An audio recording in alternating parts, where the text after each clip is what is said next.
talking about anxiety disorders. What we'll be doing is going straight through some of the different areas of DSM-4 and looking at these different areas. We'll be talking about the criteria today. We'll be talking about what they look like and trying to give you a feel for what's really going on in the way of anxiety disorders. First, we need to define three things for you. Okay, the first thing is fear. What is fear?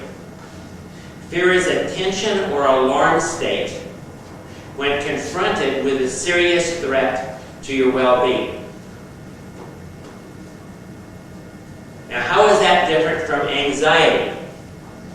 Well, anxiety is an ominous sense of being menaced by an unspecified threat.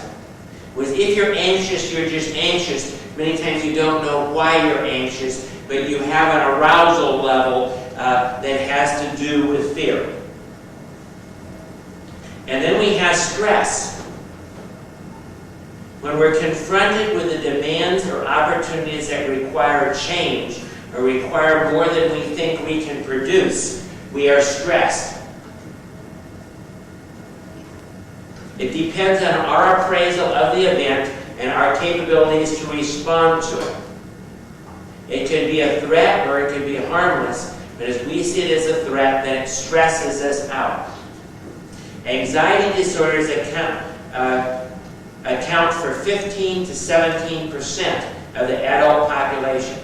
That means about 23 million people in the United States have anxiety disorders. So let's look at those different anxiety disorders and try to get a flavor for them. The first one we're going to look at is called Generalized Anxiety Disorder. That's a persistent, vague feeling of anxiety. It appears in childhood and adolescence many times, about 3.8% of the population. The symptoms must last at least 6 months.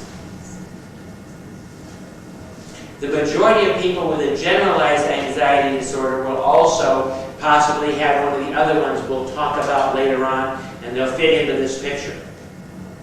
It's usually developed by exposure to real danger initially, and it can be the result of pairing, modeling, or wrong thinking. What am I talking about? In other words, you see somebody else in a scary situation, that's modeling. You can be anxious yourself. You see what I'm saying? Or you see a movie. You think about kids that see these horror movies. That they can end up with an anxiety disorder from that, because they take it and they start thinking that could happen to me, and they start concentrating on that, start causing all sorts of problems. Physically, it can be what's called GABA neuron inhibition failure. The reason they know that there's certain drugs that they use to help this, and based on what those drugs do, they get a pretty good idea of what goes on in your brain in this particular situation. The most usual drug that's used for this is Xanax. As you probably all heard of Xanax. Well, Xanax is an anti-anxiety drug. Okay, now if we're going to try and diagnose this from DSM-4, what are the criteria? And I'm just going to read you the criteria for DSM-4 for generalized anxiety disorder. Okay? For more than half the days in at least 6 months, the patient experiences excessive anxiety or worry about several events or activities. Notice several events here. Rather, this is a very hard one to diagnose, because how many of us are anxious sometimes? When do you cross the line when it's an anxiety disorder versus when it's not an anxiety disorder? That's what you have to determine by looking at these particular things. So over a 6-month period, they have to worry about several events or activities, not just one. The patient has trouble controlling these feelings. The association with this anxiety and worry, the patient has 3 or more of the following symptoms, some of which are present for over half of the days in the past 6 months. So it can't just be, well, in the last 6 months I was feeling anxious for last week. To have a generalized anxiety disorder, it has to be at least half the time for 6 months. This is the list.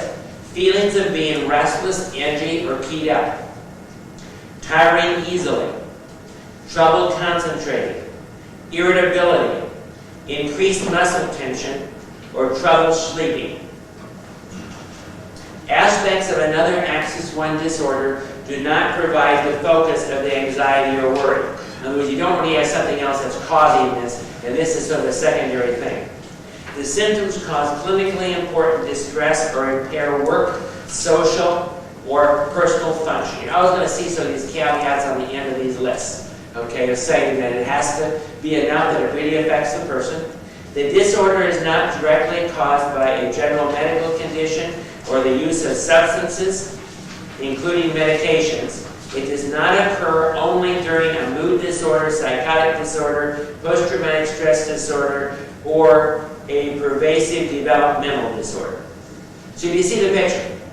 What are we saying? If you're going to say this person has a generalized anxiety disorder, we're saying they're just generally anxious about things, and it's at least been 6 months, and it has at least dominates at least half of their time for 6 months, where they're just generally anxious about something, and they don't really know what they're anxious about. Now, they're anxious about this, and this, and this, and this, and this. That's why it's called generalized. So you see that particular one that we're talking about and what's going on. Okay? Now we're going to move on to another. We're moving very rapidly here because we've got so much to talk about a lot of these things to get a hold of. Phobic disorder. The word phobic comes from fear. It's excessive fear of objects or situations, marked distress. They interfere dramatically with functioning. 10 to 11% of the adult population, more than 14% will develop a phobia of some sort during their lifetime. Twice as common in women as in men. Now, when we start talking and we get into this area, we're going to have to define some building blocks. Okay, the first building block is one of those phobias, but we're going to see it attached to other things later on as we try and decide what kind of a problem we're dealing with here. So let's look at agoraphobia. Agoraphobia is a fear of the marketplace or fear of venturing out in public. This is one of the most usual ones that there is. The patient has anxiety about being in a place or situation from which either or both escape could be difficult or embarrassing, or if a panic attack occurred, help might not be available. Okay? So the reasons of not being out there, they're afraid something can happen when they're out there. The patient avoids these situations or places, or endures them but has material stress, or requires a companion when in the situation. Other mental disorders do not explain the symptoms better.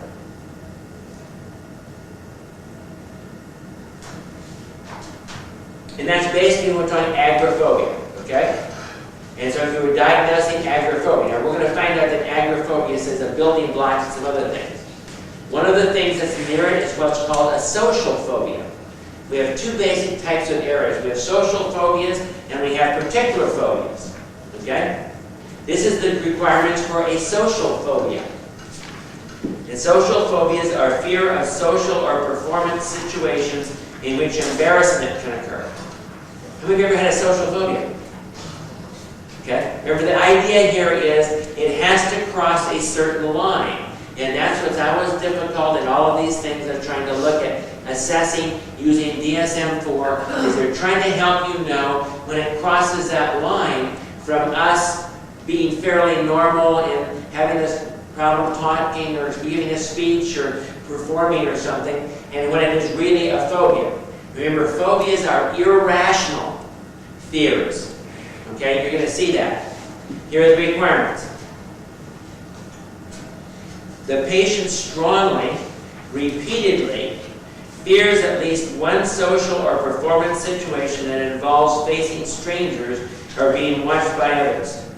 The patient specifically fears showing anxiety symptoms or behaving in some other way that will be embarrassing or humiliating. The phobic stimulus almost always causes anxiety, which may be cued or situationally disposed panic attack. The patient realizes that this fear is unreasonable or out of proportion. Notice that. The patient has to realize that I'm more afraid than I should be of this situation. Why? Because remember, our emotions are totally controlled by how we look at a situation. So if you see this situation as catastrophic, you should have that level, right? For it to be irrational, it has to, I know it's not that bad, but it's just bigger than it should be. The patient either avoids the situation or endures it with severe distress and anxiety. Notice severe. Either there is a marked distress about having the phobia, or it markedly interferes with the patient's usual routine or social, job, or personal functioning. A person under age of 18 must have the symptoms for 6 months or longer. Why do you think they put that in there? Have kids ever had really been afraid of things in school and other things for, is that fairly normal? But see, if it goes for longer than 6 months with someone under 18, then you know you have a real problem here. The symptoms are not better explained by a different mental disorder, including anxiety disorder, body dysmorphic disorder, a pervasive development disorder, a schizoid personality disorder. The symptoms are not directly caused by a general medical condition or by the use of substances, including medications. If the patient has another mental disorder or a general medical condition, the phobia is not related to it. Got that picture? Was basically, it's when you're trying to perform that there's a problem and the anxiety is much bigger than it should be. Specific phobia. A specific phobia is a fear of an object or situation other than agoraphobia. See, agoraphobia could also be a specific phobia of the marketplace, but we make that a separate one, okay? Common types of fears are animals, insects, heights, enclosed spaces, thunderstorms, flying. All of those would be considered specific phobias. 9% of the population, and there are over 126 specifically named specific phobias. I mean, there are phobias of spiders, there are phobias of elevators, there are phobias of about everything you can think of that we have actually specific names for them. Usually in treatment of specific phobias, you use what's called systematic desensitization, flooding, which means that you just keep the person in the fear for so long it dies out, or modeling. About 12% of the people are treated. So what does that tell you? In specific phobias, there are a lot of people out there that have specific phobias that just either force their way through them, or they just avoid them and don't tell anyone they're avoiding them. I had a lady that had a specific phobia of shopping on the east side. We got a bit deeper into it. It had to do with she was afraid that she was inadequate and she'd meet some of her friends and they'd see her. So she always lived on the east side and shopped on the west side. That way she wouldn't see her friends. Dsm-4 Criteria. The patient experiences a strong, persistent fear that is excessive, notice that, or unreasonable. It is set off by a specific object or situation that is either present or anticipated. The phobic stimulus almost always immediately provokes an anxiety response, which may be either a panic attack or symptoms of anxiety that do not meet the criteria for a panic attack. We'll talk about panic attacks in just a minute. The fear is unreasonable or out of proportion, and the patient realizes this. The patient either avoids the phobic stimulus or endures it with severe anxiety and distress. A patient under the age of 18 must have the symptoms for 6 months or longer. Either there is a marked distress about the fear, or it markedly interferes with the patient's usual routine or social, job, or personal functioning. The symptoms are not better explained by another anxiety or mental disorder. Now, what do you do if you've got somebody and they come in and say, I have this particular problem? And we're going to see later, we're going to talk more about from the Bible, methods from the Bible, but systematic desensitization is a Bible method that you remember we talked about in the story of Jericho.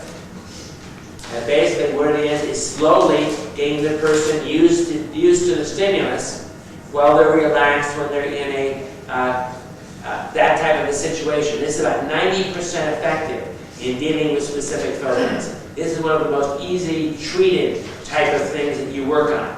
If you just first process that through in their mind, and then you get them to actually go out and slowly get into it. As an example, I worked with a lady that had been in a car accident, and she had a phobia concerning driving. And so first we took her and helped her, in her mind, get in her car and do all of those kind of things. And eventually we got her to do those things a little at a time until she was totally delivered from that phobia. Airlines actually have programs where they take people that are afraid of flying, and they take them and put them into, first they get them to get in the airplane, and then they take them one little step at a time until they're not afraid of flying anymore. Another area you'll see that every so often. And an area you're probably going to see more of is what's called a panic disorder. Now, the thing I'm going to have to explain to you here is a panic attack is not necessarily a panic disorder. A panic attack, and we'll talk about that, is a building block of the different anxiety disorders. In other words, you could have agoraphobia, you could have panic disorder with agoraphobia. That's one of those usual ones, and we'll look at that. Because the person is going out in a particular situation and they're having a panic attack. Okay? This is what a panic attack looks like. The patient suddenly develops a severe fear or discomfort that peaks within 10 minutes. Notice this peaking within 10 minutes. It's a short-term thing. During this discrete episode, 4 or more of the following symptoms occur: chest pains or other chest discomfort, chills or hot flashes, choking sensation, derealization or depersonalization, dizzy, lightheaded, faint or unsteady feelings, fear of dying, fears of loss of control or becoming insane, heart pounding, racing, or skipping beats, nausea or other abdominal discomfort, numbness or tingling, sweating, shortness of breath, or smothering sensation, or trembling.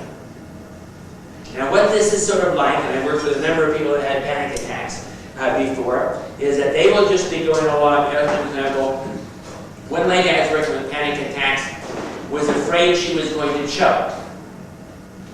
So when she came to me, she was not eating anything solid.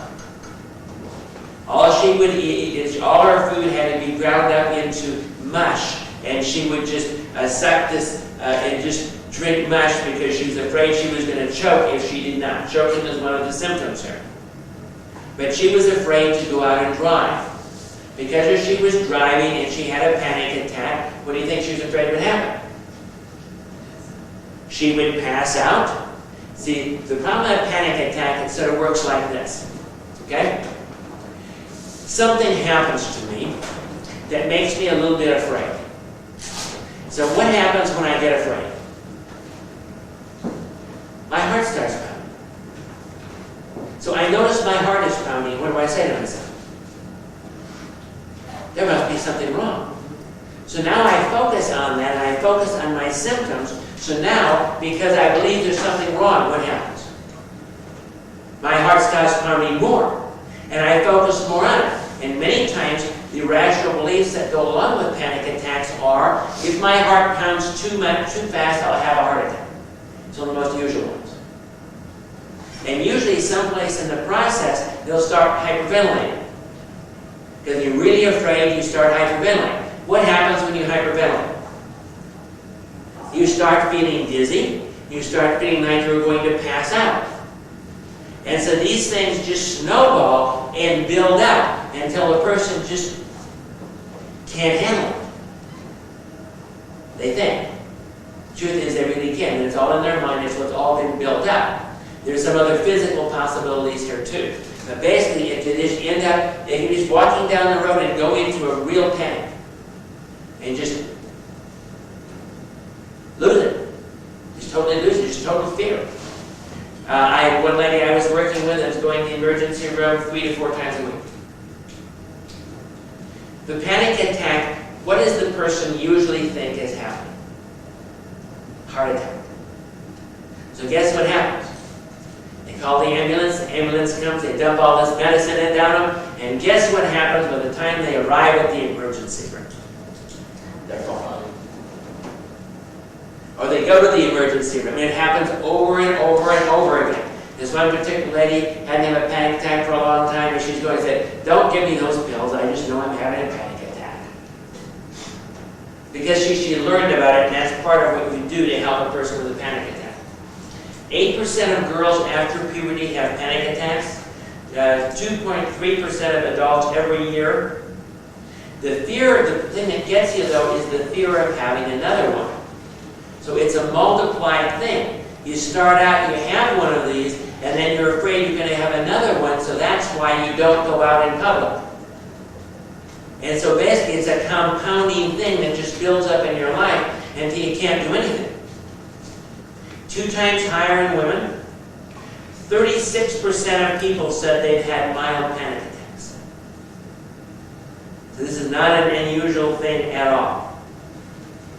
Another thing that can seem like a panic attack, one of the questions you need to ask, is mitral valve prolapse, or thyroid disease can give them the feelings in the heart and so on, like this is bring it out.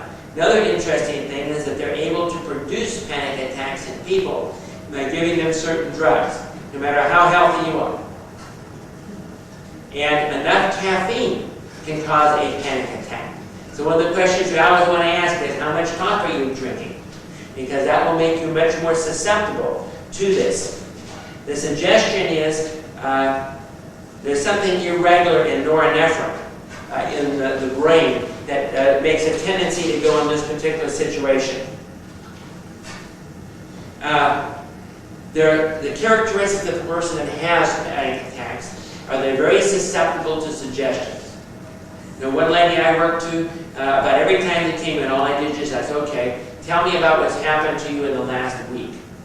Well, she was in the doctor's office, and there was another patient sitting there, and this patient was telling her about her panic attacks and how she got paralyzed, her arms got paralyzed when she had panic attacks. So what do you think happened the next time this lady had a panic attack?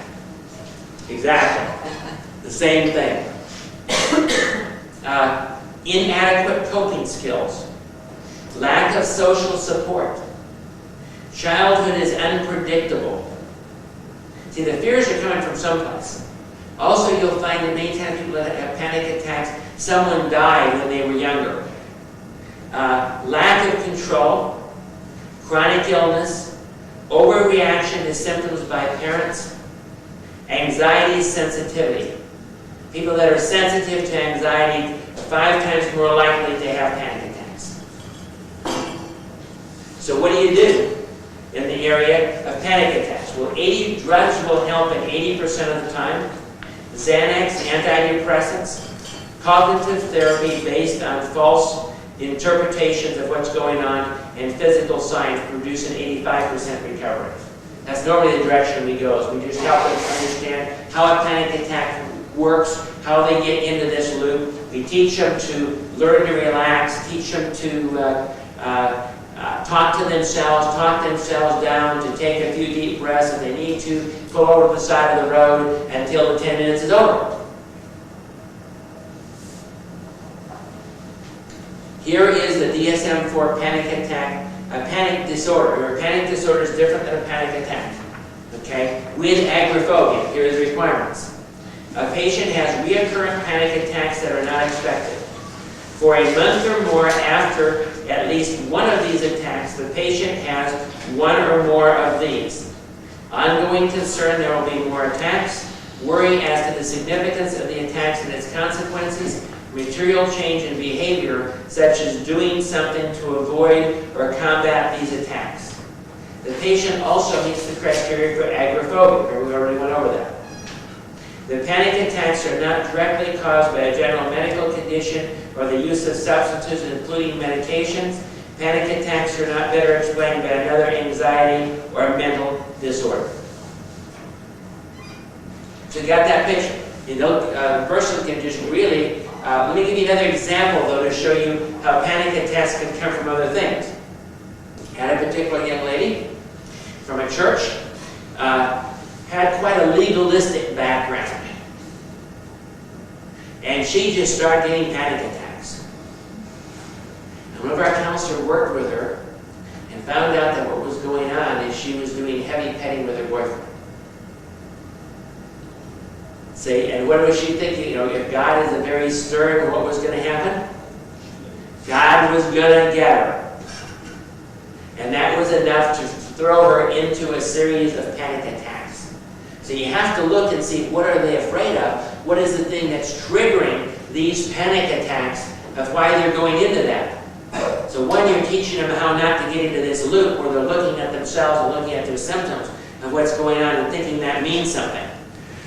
Okay, but the other thing is to dig deeper and find out, what is it? What's the fear? What's the thing inside of them that is triggering these different panic attacks? Next thing we're going to look at is Obsessive Compulsive Disorder. Now, how does Obsessive Compulsive Disorder fit in with this thing called fear? Well, the basis of it is the fear. That's what we're talking about here. 2% yearly have excessive compulsive disorder. Now this goes through quite a different spectrum. Okay, I'll just give you an example of some different clients that I've had that have had obsessive compulsive disorder. One particular guy, anytime things aren't going right in his life, will either start checking his glasses, and his glasses have to be perfect. They have to sit exactly right in his face, and he'll keep going back to the doctor over and over again to have his glasses readjusted. Or he'll start eating candy bars. Or he'll start noticing that something hurts. And he'll get so concentrated on that hurt that he'll be going to the doctor over and over again, or the chiropractor over and over again, to get that part of him adjusted. Another particular guy, he was working. And when he was working, he had these fears that something was going wrong on his job. That the parts that he was turning out for this company were not right. And so he would go around, as an example, and he would be afraid if a drop of water got on these parts, then the parts were going to be bad and the airplane was going to crash. So he had a tendency, and he was just driven by this, to keep checking these parts. And actually even trying to almost follow them down the line to make sure that these parts were okay. But anything that would be slightest off would throw him off, and he'd start heading to work, he'd start thinking about this, and he was totally focused. That's called obsessive. Another particular lady had to tink the dish on the water faucet before she washed it. Because if she didn't, her husband would die. Those are the kind of thoughts, and you're going to see when you read the criteria here, that they know these thoughts are not right. Other people have to check the door at night to make sure it's locked. Only they check it 25 times. Or they have to walk through the gate into their house in a certain way, or some curse will befall their children. See what I'm saying? That's what obsessive compulsive is about. The bottom line of the thing is, obsession, you got a problem. You focus on the problem, what happens to the problem? It gets bigger. So now you have to focus on it more. So it gets bigger, and it gets bigger. And the problem, you start gathering evidence to support this thing, and the whole thing just mushrooms. Where do the compulsions come in? The compulsions are ways to try to feel in control. The more you feel out of control, the more the person does certain things to feel in control. See, if I can just feel it, if I know all my doors and windows are completely locked, then I'm at least in control of that much of my life, okay? But because this is an external thing trying to fix an internal fear, there's no end to it, you know what I mean? You can do it 500 times. Another lady, she feared that something was going to happen to her husband if she turned the computer off.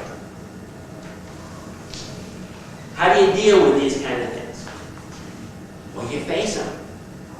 You know, we had the lady turn the computer off and on a whole bunch of times. Sometimes you have to flood it. In other words, you just make them, you take control and you say, now, what you have to do, you give them an assignment. It's called when you prescribe the symptom. When you basically get them so they have to do it. See, before they feel they're driven to do it, you turn the thing around and you give them an assignment. Okay, what I want you to do is you need to go home and you need to turn your computer on and off 500 times. And tell me when you come back if your husband died. Of course, if you did, you'd be in real trouble. The point of the thing is they know they're irrational, okay? See what we're talking about here? It usually has a real legalism flavor to it and real rigidity to this whole thing. They follow strict rules. The suggestion is low serotonin activity and abnormal activity in two parts of the brain. And we can always look at these things two ways. We can look at them sort of how the person gets into them, and then we can sort of scan their brain and see what happens in their brain. Remember, their brain is a chemical computer, so everything a person does is going to get affected some way or another. Anafril and Prozac are the two most helpful drugs dealing with this particular thing. Basically, you try and work with a person. If you can't get them out of it, sometimes you're going to have to go to the drugs and see if the drugs will slow down the activity and help them. In all of these areas, there are multiple possible reasons of why they can happen. So a medical check is always a useful thing to do when you're working on these kind of things. Dsm-4. The patient has obsessions or compulsions or both. Obsessions. The patient must have all of these: reoccurring, persistent thoughts, impulses, and images inappropriately intrude into awareness and cause marked distress or anxiety. These ideas are not just extreme worries about ordinary problems. The patient tries to disregard or suppress these ideas or to neutralize them by thoughts or behaviors. The patient is aware that these ideas are the product of the patient's own mind. One lady I've worked with for quite a while, I'll stop her and say, "Is that true?" She said, "No." She knows it's not true, but she can't get it out of her mind.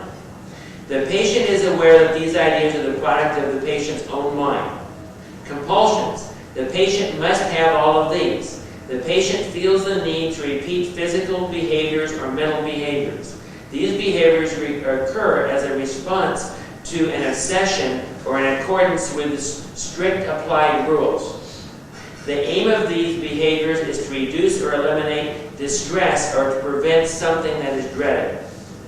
These behaviors are either not realistically related to the events they are supposed to counteract, or they are clearly excessive for the purpose. During some part of the illness, the patient recognizes that the obsessions or compulsions are unreasonable and excessive. The obsessions or compulsions are associated with at least three of these. They cause severe distress. They take up time, more than an hour per day. They interfere with the patient's usual routine of social work or personal functioning. If the patient has another axis 1 disorder, the content of the obsessions or compulsions is not restricted to it. The symptoms are not entirely caused by a general medical condition or by the use of substances, including medications. See the picture, okay? And these, again, are fairly usual ones that you might see in your office, and people will come in and they'll be struggling with this, and you work with them over a period of time. My experience is that the first thing you do is you find out what their irrational beliefs are. That usually they really believe they're going to die if their heart goes too fast. And so I have to explain to them that never happens. No athlete ever drops dead just because they ran so hard in the Olympics. Your body has a governor. Your heart can't go past a certain level, and so heart attacks are not caused by how hard your heart is pounding. And he said, "Oh, didn't know that." And so do you see all the irrational beliefs, what do they do to their fears? Build the fears up. How about hyperventilation? See, that's another one of the things you normally try and help them with in hyperventilation. What do they need to do? Stop breathing. Put a bag over their face and breathe in the carbon dioxide so that their breathing becomes normal again. Anyone that hyperventilates is going to get dizzy and feel like they're going to faint. And they're going to get some numbness, and a lot of these other symptoms are caused by what they're doing to try to cope with the problem. See what we're talking about? Actually, I was going back there a little bit more to the panic attack thing, but it ties into this. Okay? All these kind of things build up. The hyperventilation is usually more in the panic attack thing.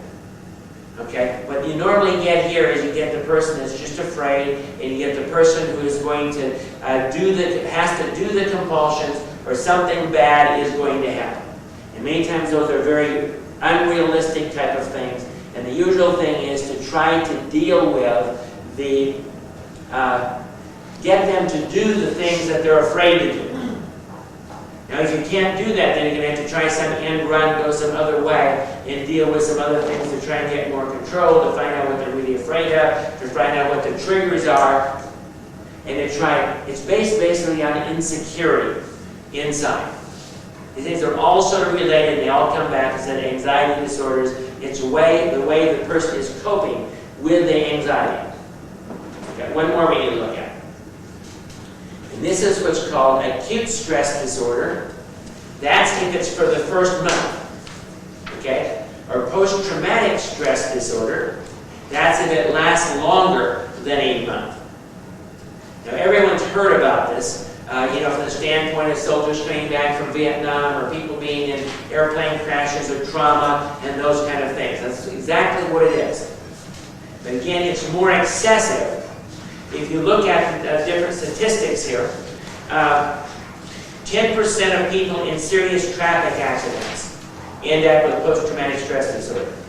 19% of rape victims, and by the way, 19% actually attempt suicide after being raped.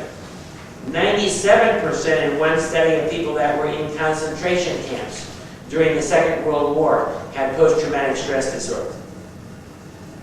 It's persistent thoughts, ideas, impulses, or images that invade the person's consciousness.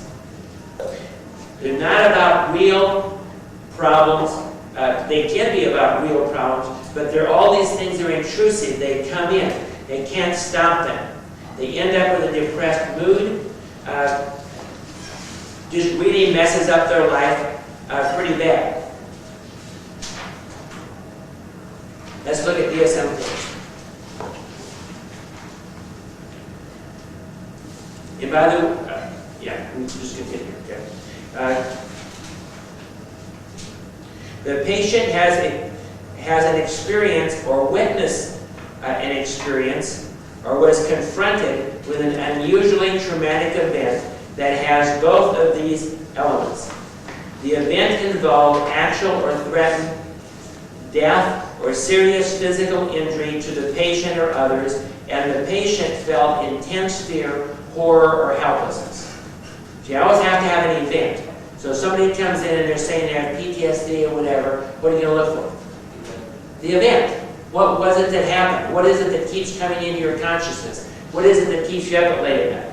The patient repeatedly relives the event in at least one of these ways.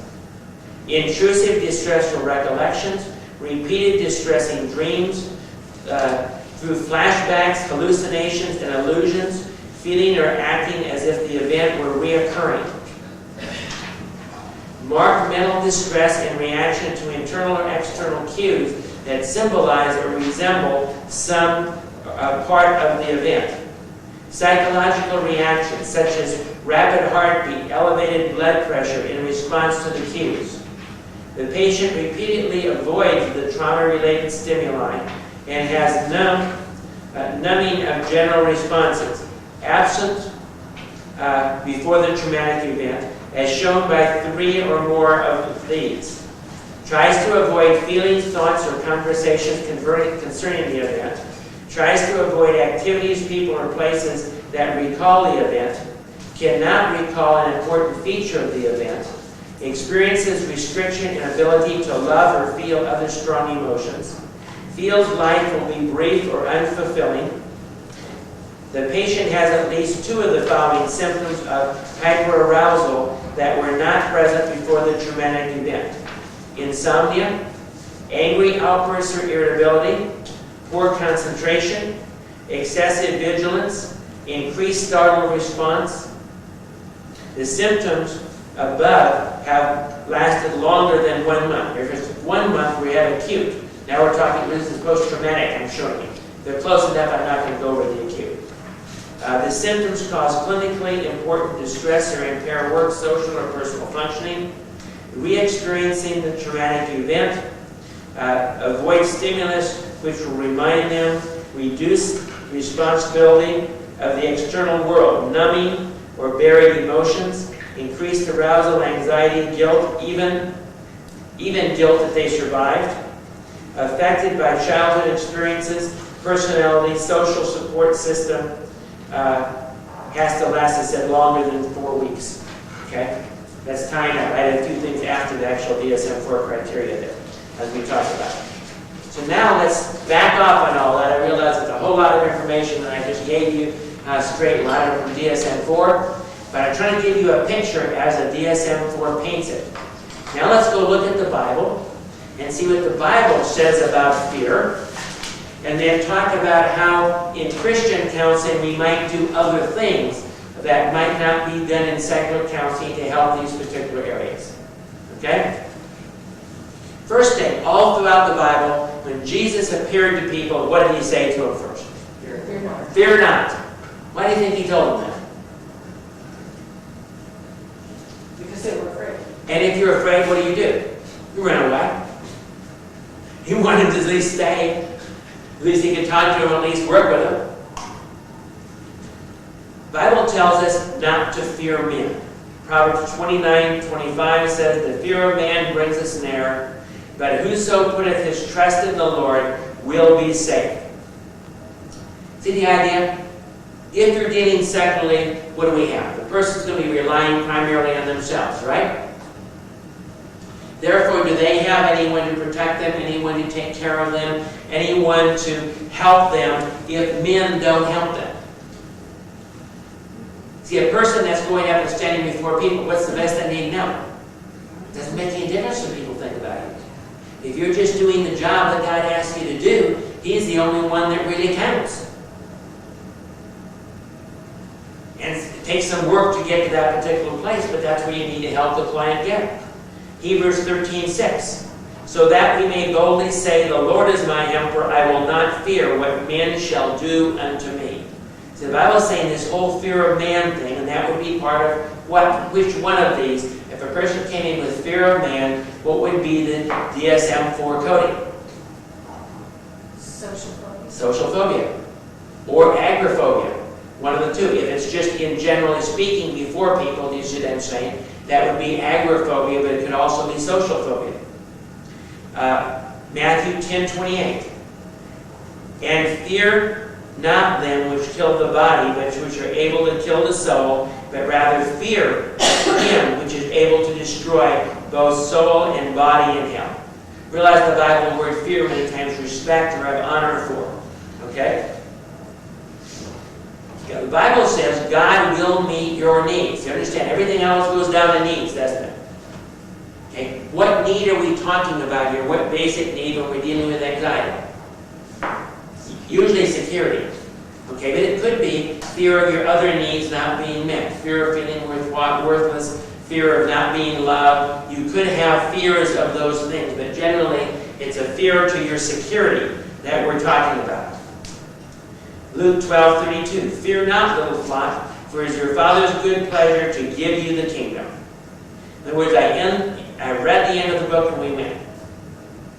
So what do I have to be afraid of? What's really the issue here? Fear does not come from God. 2 Timothy 1:7.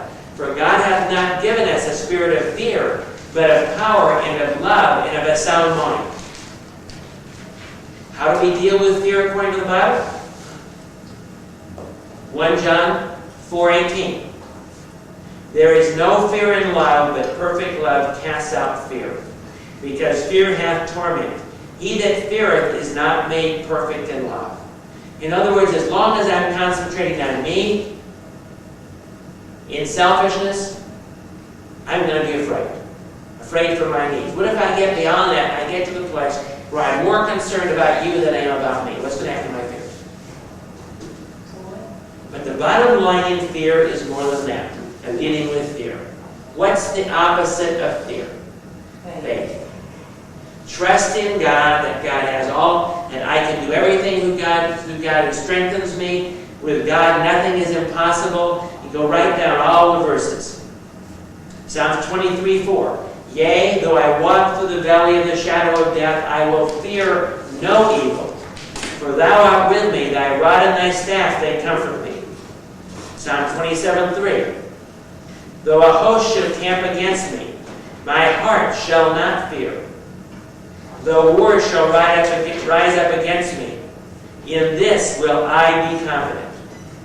Romans 8:28. And we know that in everything, God works for the good. In everything, God works for the good for them that love Him, that are called according to His purpose.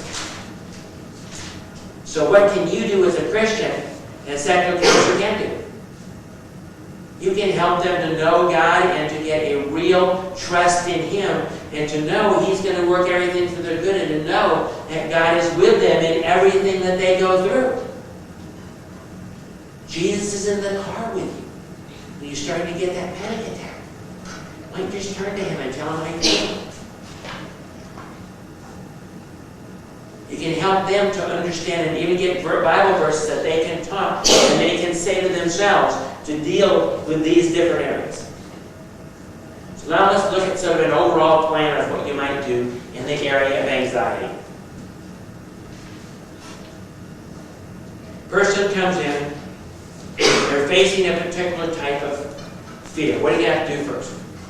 Determine what the fear is. Determine which one of these categories you're talking about. Because can you see that what you do to help them is going to be slightly different between a phobia and a general anxiety? General anxiety, what are you going to generally do?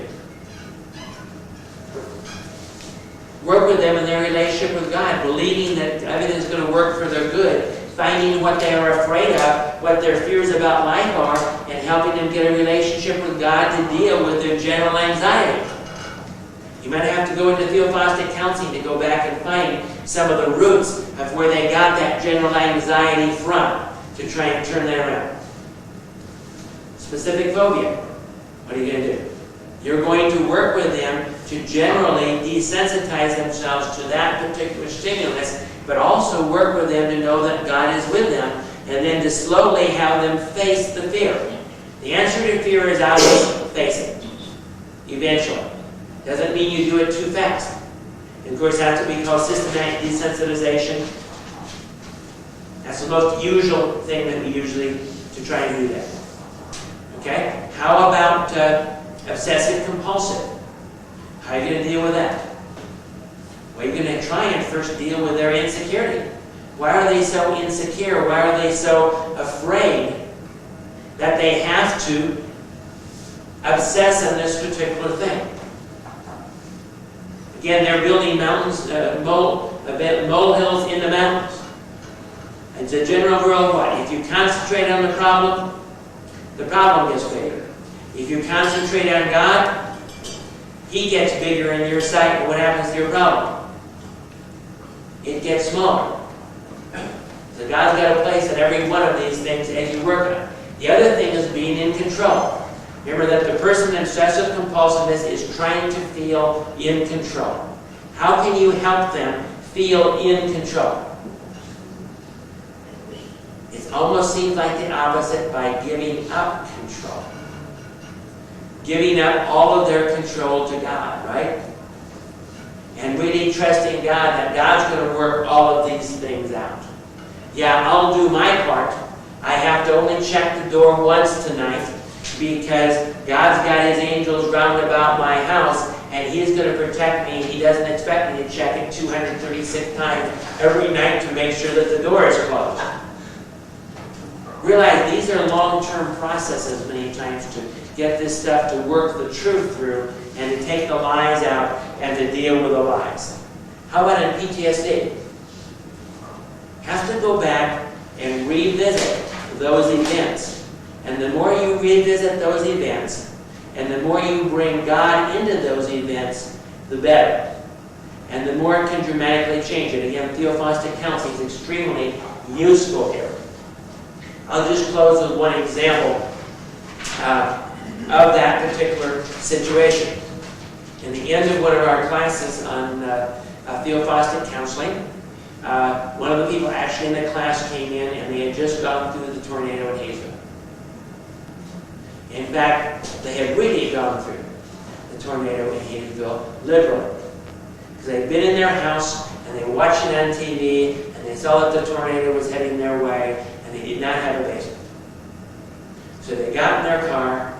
Unfortunately, the tornado and what was not in the place that they said it was on TV, and they drove right into the tornado.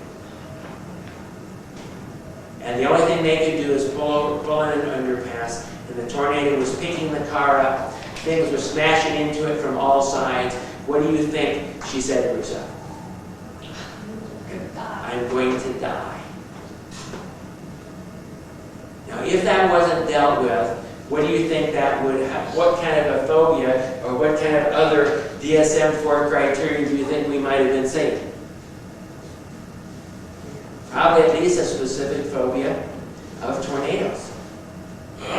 Well, in the theophostic, the peace just came into the car and she knew that she was okay no matter where she went. What was funny about it is a while later another tornado came through, her parents were freaking out and she was coming to keep him. Because she had the experience, she knew that God was there. She knew that she could trust Him. She knew that she did not have to fear tornadoes. Let's pray. Lord, You have the answers. We don't. I ask You to give us the wisdom, Lord, to deal with each one of these issues, to know when we should use a particular technique, when we should work with people, when this might be over our head, depending on where we are and we need to refer. But Lord, we ask that You would help us to become the effective counselors that You want us to be, in Jesus' name.